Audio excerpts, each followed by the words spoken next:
Shalom, selamat pagi anak-anak Pak Guru. Hari ini kita akan mengawali kegiatan kita dengan devosi. Hari ini kita akan bersama-sama belajar di Yohanes pasal 2 ayat yang pertama sampai ayat yang ke-11 mengenai perkawinan di Kana.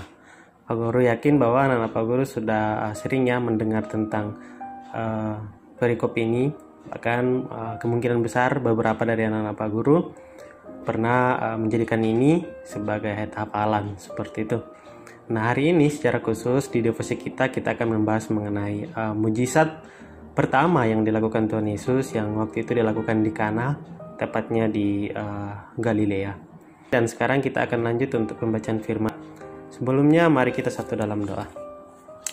Tuhan Yesus yang baik, kami mengucap syukur bahwa Tuhan masih berikan kami kesempatan di pagi hari ini. Kami dapat bertemu kembali dan saat ini ya Tuhan, kami sudah siap untuk menjalankan sepanjang minggu ke depan. Tapi sebelumnya Tuhan, di pagi hari ini kami mau datang kepadamu, kami mau mengenal lebih dalam lagi tentang Engkau Tuhan lewat kebenaran firman-Mu. Dan kami mohon agar iman kami semakin bertambah setelah kami mengenal Engkau lebih dalam lagi Tuhan. Tuhan Yesus bantu kami sehingga dari awal pertengahan hingga selesainya devosi kami pagi hari ini kami boleh fokus dan betul-betul menyerahkan hati dan pikiran kami untuk mengenal kebenaran firman-Mu ini. Di dalam nama Yesus Kristus firman yang hidup kami berdoa. Haleluya, amin. Oke, anak-anak Pak Guru, mari kita sama-sama membuka dari Kitab Yohanes, Injil Yohanes pasal yang kedua. Yohanes pasal yang kedua, ayatnya yang pertama sampai ayatnya yang ke-11.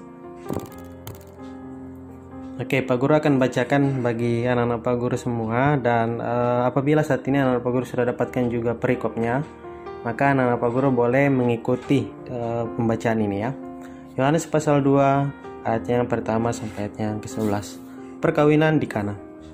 Pada hari ketiga ada perkawinan di Kana yang di Galilea, dan ibu Yesus ada di situ. Yesus dan murid-muridnya diundang juga ke perkawinan itu. Ketika mereka kekurangan anggur, ibu Yesus berkata kepadanya, "Mereka kehabisan anggur." Kata Yesus kepadanya, "Mau apakah engkau daripada aku, ibu? Saatku belum tiba." Tetapi ibu Yesus berkata kepada pelayan-pelayan, "Apa yang dikatakan kepadamu, buatlah itu." Di situ ada 6 tempayan yang disediakan untuk pembasuhan. Menurut adat orang Yahudi, masing-masing isinya 2-3 buyung. Yesus berkata kepada pelayan-pelayan itu, "Isilah tempayan-tempayan itu penuh dengan air." Dan mereka pun mengisinya sampai penuh. Lalu kata Yesus kepada mereka, "Sekarang cedoklah dan bawalah kepada pemimpin pesta." Lalu mereka pun membawanya.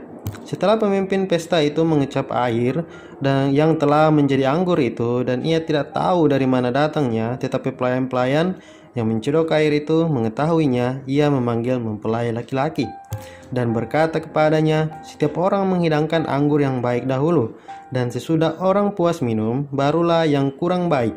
Akan tetapi engkau menyimpan anggur yang baik sampai sekarang." Hal itu dibuat Yesus di Kana yang di Galilea sebagai yang pertama dari tanda-tandanya, dan dengan itu ia telah menyatakan kemuliaannya dan murid-muridnya percaya kepadanya. Nah, anak-anak Pak Guru sekalian, ada beberapa poin yang kita akan pelajari dari perikop mengenai perkawinan di Kana ini. Yang pertama adalah mengenai rencana kita seperti itu ya, rencana yang kita buat dan rencana yang Tuhan buat. Anak-anak Pak Guru, di ayatnya yang pertama sampai ayatnya yang ketiga di situ berbicara tentang rencana manusia yang tidaklah sempurna, beda dengan rencana Tuhan. Nah, kalau anak-anak Pak Guru lihat di ayat 3a, di situ dikatakan ketika mereka kekurangan anggur. Jadi mereka kekurangan anggur. Anak-anak Pak Guru, dalam kehidupan kita sehari-hari, Pak Guru percaya baik Pak Guru, baik anak-anak Pak Guru, baik orang tua seperti itu, mereka semua pasti merencanakan. Ketika mereka ingin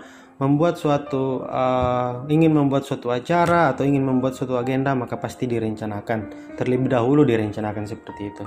Nah, di dalam kasus yang kita pelajari ini, di dalam perikop ini, dikatakan bahwa ada suatu acara pernikahan. Sekedar informasi bagi anak-anak Pak Guru, menurut sumber yang Pak Guru dapat itu, di Yahudi apabila mereka ingin mengadakan acara pernikahan itu, maka itu tidak main-main. Itu betul-betul dipersiapkan dengan matang, bahkan acaranya bisa sangat lama, bisa sampai 7 hari lamanya, karena saking mereka menghormati, saking mereka menghargai acara pernikahan itu. Nah, di sini dikatakan bahwa ketika mereka sedang mengadakan pesta, sudah mengadakan resepsi ini, maka mereka kekurangan anggur. Di Yahudi sendiri, anggur merupakan salah satu minuman yang wajib disediakan kala itu anggur ini adalah salah satu minuman yang wajib disediakan ketika acara pernikahan. Tetapi yang terjadi adalah ketika acara itu mulai berjalan, ternyata mereka kekurangan anggur. Nah, Pak Guru percaya bahwa rencana pernikahan ini pasti sudah dipersiapkan sematang mungkin atau sebaik mungkin oleh tuan rumah atau yang mengadakan resepsi waktu itu. Tetapi yang terjadi kemudian adalah ternyata mereka tetap kekurangan anggur. Artinya di sini adalah yang kita dapat lihat di sini bahwa ternyata sebaik apapun kita mempersiapkan rencana, tetap kita membutuhkan Tuhan di dalam rencana tersebut. Karena kita tahu bahwa kita manusia terbatas, kita manusia yang memiliki keterbatasan baik dalam berpikir, baik dalam bertindak, maka kita wajib untuk menghadirkan Tuhan dalam setiap rencana yang kita buat. Sebaik apapun itu rencana yang kita sudah matang-matang pikirkan, tetap kita butuh Tuhan, anak-anak Pak Guru, untuk memberkati atau membimbing rencana yang kita sudah buat tersebut. Agar apa? Agar semua berjalan dengan baik. Nah, kita belajar di pagi hari ini bahwa ternyata rencana yang seperti contohnya di sini ya, rencana pernikahan yang sudah dibuat di Kana waktu itu ternyata masih memiliki kekurangan juga. Bayangkan ya anak-anak Pak Guru, kalau misalnya anak-anak Pak Guru nih sedang mengadakan pesta ulang tahun begitu. Wah, tiba-tiba di tengah acara ya kehabisan bahan makanan atau ada saja yang tidak cukup waktu itu. Bukan hanya makanan, mungkin minuman atau ada saja kado mungkin yang tidak sempat atau hadiah yang tidak cukup dibagikan ke teman-teman yang lain. Bayangkan perasaan anak-anak Pak Guru. Pasti di waktu itu pasti khawatir sekali ya seperti itu. Tetapi nanti kita lihat apa yang terjadi ketika Tuhan bertindak di dalam rencana ini. Nah, itu yang pertama ya, bahwa ternyata rencana manusia tidaklah sempurna. Kita tetap butuh Tuhan untuk memberkati apapun yang kita rencanakan dalam kehidupan kita. Nah, yang kedua anak-anak Pak Guru yang dapat kita pelajari adalah mengenai ayat 3b sampai ayat yang ke-11 ya, tentang penyebab terjadinya mujizat. Jadi setelah yang pertama tadi, ayat pertama sampai ayat ke-3a tentang bagaimana rencana manusia itu tidaklah sempurna, kita akan lanjut belajar mengenai bagaimana mujizat itu dapat terjadi dalam kehidupan kita. Bagaimana Tuhan dapat menghadirkan mujizat yang begitu besar, begitu luar biasa dalam kehidupan kita sehari-hari. Nah, yang pertama anak Pak Guru, kalau kita baca di ayatnya yang ke-3b, di situ dikatakan, Ibu Yesus berkata kepadanya, mereka kehabisan anggur. Pak Guru bisa simpulkan, ini berarti tentang bicara soal belas kasih kepada sesama seperti itu. Nah, anak-anak Pak Guru, ketika Ibu Yesus, Ibu Tuhan Yesus Maria waktu itu ya, yang hadir di pesta itu, melihat apa atau kondisi yang saat itu sedang dialami oleh si tuan rumah atau yang dialami oleh orang yang mengadakan resepsi waktu itu, yang timbul di dalam hati Maria yang timbul dalam hati Ibu Tuhan Yesus adalah bukannya mencibir atau bukannya membuli. Wah, mengadakan pesta tapi ternyata tidak cukup begitu. Sudah mengundang orang banyak tapi tidak mampu untuk mencukupi kebutuhan para undangan seperti itu. Itu bukan itu yang muncul di dalam hati Ibu Maria, tetapi yang pertama hati Ibu Yesus, tetapi yang muncul adalah rasa belas kasih. Ketika Ibu Yesus melihat bahwa mereka kekurangan anggur, yang terjadi adalah Ibu Tuhan Yesus langsung datang kepada Yesus. Maria langsung berkata, mereka kehabisan anggur. Atau kata lain, Maria ingin menyampaikan kepada Tuhan Yesus bahwa bantu mereka, sebisa mungkin bantu mereka seperti itu. Yang terjadi adalah ada belas kasih di dalam hati Ibu Tuhan Yesus atau hati Maria. Nah, ini yang pertama kita perlu pelajari anak-anak Pak Guru, bahwa untuk mengizinkan mujizat itu dapat terjadi dalam kehidupan kita, yang pertama kita harus memiliki itu adalah kasih atau belas kasih kepada sesama. Dan memang kalau anak Pak Guru mesti ingat ya, bahwa Tuhan Yesus mengajarkan kepada kita untuk mengasihi sesama kita seperti mengasihi diri kita sendiri. Nah, berarti itu yang pertama kita harus miliki, yaitu kasih atau belas kasih. Kemudian yang kedua yang kita perlu miliki agar mujizat itu terjadi dalam kehidupan kita adalah waktu Tuhan. Nah, anak Pak Guru, kalau kita lihat selanjutnya ya, kalau kita baca di sini, kemudian Tuhan Yesus berkata, kata Yesus kepadanya, mau apakah engkau daripada aku, Ibu, saatku belum tiba. Nah, anak Pak Guru percaya pasti di sini semua pernah ada yang berdoa untuk mengharapkan sesuatu ya, baik apapun itu, mungkin nilai yang bagus, mungkin mungkin hadiah yang bagus kah, atau mungkin banyak pasti Pak Guru percaya bahwa kita semua punya harapan masing-masing, atau ingin membahagiakan orang tua, pasti semua punya harapan seperti itu. Nah kemudian kita doakan, tapi kemudian tidak kunjung terjawab begitu anak Pak Guru. Nah anak Pak Guru, tetapi ketika kita menantikan mujizat, kita harus paham bahwa mujizat itu terjadi berdasarkan waktu Tuhan. Mungkin anak-anak Pak Guru saat ini sedang betul-betul mengharapkan ada mujizat yang terjadi ya. Pak Guru tidak tahu, kita semua punya harapan untuk Tuhan nyatakan mujizat dalam hal apapun sesuai dengan harapan kita. Tetapi Pak Guru mengingatkan bahwa mujizat itu datang sesuai dengan waktu Tuhan. Sedangkan Ibu Maria, Ibu Tuhan Yesus saja ya waktu itu meminta agar Tuhan Yesus mengadakan mujizat. Tuhan Yesus bilang belum waktunya seperti itu. Tapi kalau kita baca selanjutnya, akhirnya Tuhan Yesus lakukan sesuai dengan waktunya Tuhan. Nah anak-anak Pak Guru, mungkin anak Pak Guru saat ini sedang mengharapkan mujizat Tuhan dalam hal tertentu. Yang Pak Guru mau ingatkan, kita pelajari dari perikop mengenai mujizat di Kani adalah kita harus mengikuti waktu Tuhan. Waktu Tuhan selalu tepat waktu, bahkan selalu indah seperti itu. Jadi ketika anak-anak Pak Guru melihat tak kunjung juga dinyatakan bagi anak-anak Pak Guru, doa yang anak-anak Pak Guru atau mujizat yang anak-anak Pak Guru sedang harapkan saat ini belum juga dijawab Tuhan, jangan kecewa. Tetap setia, tetap tekun, tetap memiliki kasih, dan tetap mengandalkan waktu Tuhan. Percaya anak-anak Pak Guru bahwa mujizat itu tetap akan dinyatakan bagi anak-anak Pak Guru. Yang penting yang pertama harus memiliki kasih, yang kedua yaitu percaya akan waktu Tuhan. Nah yang ketiga anak-anak Pak Guru yang kita pelajari dari perikop ini adalah mengenai ketaatan. Nah anak-anak Pak Guru, di ayat yang ke-7 dikatakan, Yesus berkata kepada pelayan-pelayan itu, isilah tempayan-tempayan itu penuh dengan air, dan mereka pun mengisinya sampai penuh. Anak-anak Pak Guru, kalau di sini tempayan-tempayan ini maksudnya adalah untuk suatu tempat ya yang berisi air, yang sebenarnya itu disediakan untuk, kalau di Yahudi sendiri ketika mereka dari luar atau mau masuk ke dalam rumah, mereka pertama-tama itu membasuh kaki. Nah di ayat yang ke-6 di situ dijelaskan bahwa di situ ada 6 tempayan yang disediakan untuk pembasuhan menurut orang Yahudi, masing-masing isinya 2-3 buyung. Jadi tempat pembasuhan seperti itu. Nah tetapi ketika Tuhan Yesus meminta kepada pelayan-pelayan waktu itu untuk mengisi tempayan tersebut penuh dengan air, mereka kemudian tidak bertanya-tanya, kenapa kita harus mengisi air di tempat pembasuhan ini seperti itu. Tidak seperti itu, mereka tidak penuh dengan tanya, mereka tidak bernegosiasi atau apapun, tetapi yang terjadi adalah mereka melakukan saja seturut dengan perintah Tuhan. Nah di sini kita dapat melihat bahwa ada ketaatan yang ditunjukkan oleh pelayan-pelayan waktu itu. Nah apa yang terjadi kemudian ketika mereka taat? Nah kita akan lihat nanti di ayat yang 11 ya. Jadi di situ ada ketaatan. Jadi ketika Tuhan lewat firman-Nya, di saat ini Tuhan tidak langsung berbicara langsung ya anak-anak Pak Guru kepada kita, tetapi Tuhan berbicara lewat firman-Nya, lewat kesaksian orang di sekitar kita, lewat banyak hal yang Tuhan dapat pakai untuk menyatakan kehadirannya bagi kita.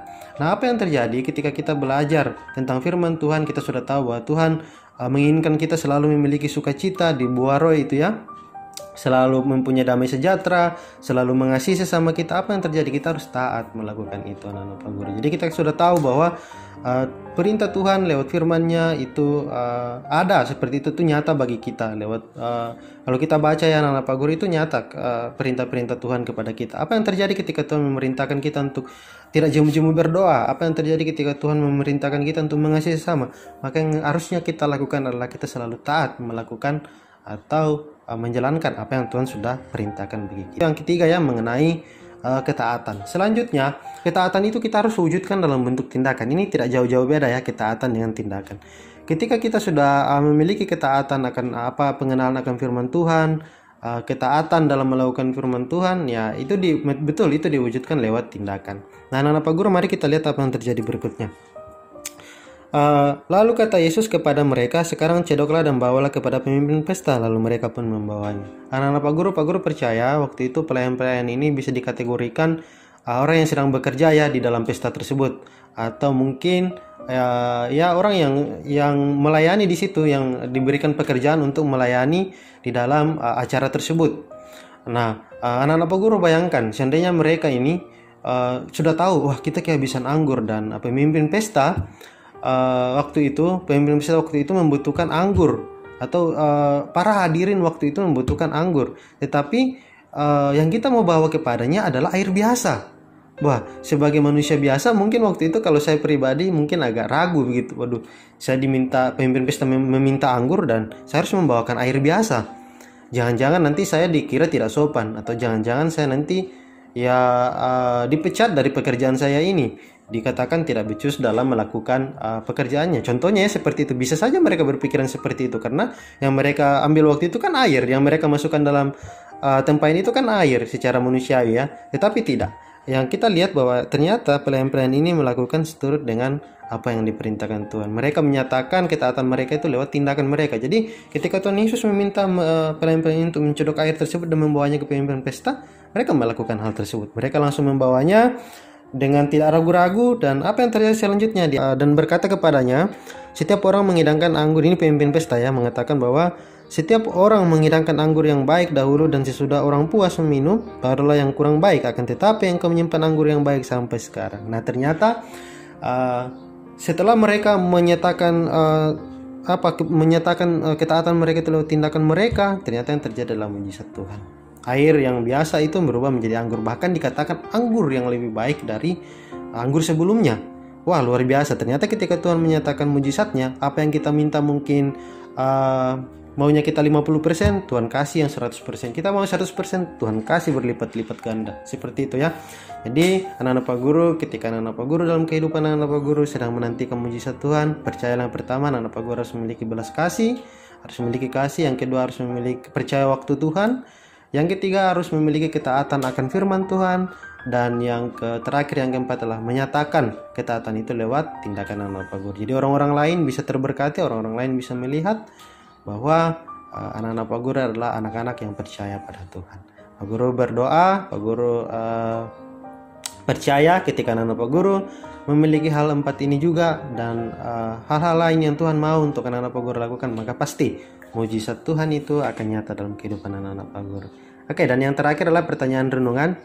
Silakan anak-anak Pak Guru selama beberapa waktu yang tersisa, atau kalau waktunya tidak cukup, silakan anak Pak Guru renungkan dan pikirkan, pernahkah anak-anak Pak Guru mengalami mujizat? Jika iya, maka menurut anak-anak Pak Guru, apakah yang membuat mujizat itu dapat dihadirkan Tuhan dalam kehidupan anak-anak Pak Guru? Silakan direnungkan agar anak-anak Pak Guru memiliki terus rasa syukur, kagum akan begitu besarnya mujizat, begitu besarnya kuasa Tuhan dalam kehidupan anak-anak Pak Guru dan kehidupan setiap orang yang percaya kepada Tuhan. Sampai di sini, mari kita tutup devosi kita dalam doa. Tuhan Yesus yang baik, terima kasih untuk kesempatan pagi hari ini. Kami dapat melaksanakan devosi, kami dapat belajar tentang kebenaran firman-Mu lagi. Mampukan kami Tuhan untuk melakukan dan menjadi pelaku-pelaku firman-Mu dalam kehidupan kami hari lepas hari. Biarlah kehidupan kami terus memancarkan kasih-Mu, dan biarlah kehidupan kami penuh dengan mujizat-mujizat daripada Tuhan. Di dalam nama Nabi Yesus Kristus firman yang hidup kami berdoa. Haleluya, amin. Oke, terima kasih anak-anak Pak Guru. Sampai jumpa, dan selamat menjalani sepanjang hari ini, bahkan sepanjang minggu ini. Ingat, terus percaya akan kehadiran Tuhan, dan nantikanlah mujizat yang luar biasa dari Tuhan. Sampai jumpa, selamat pagi.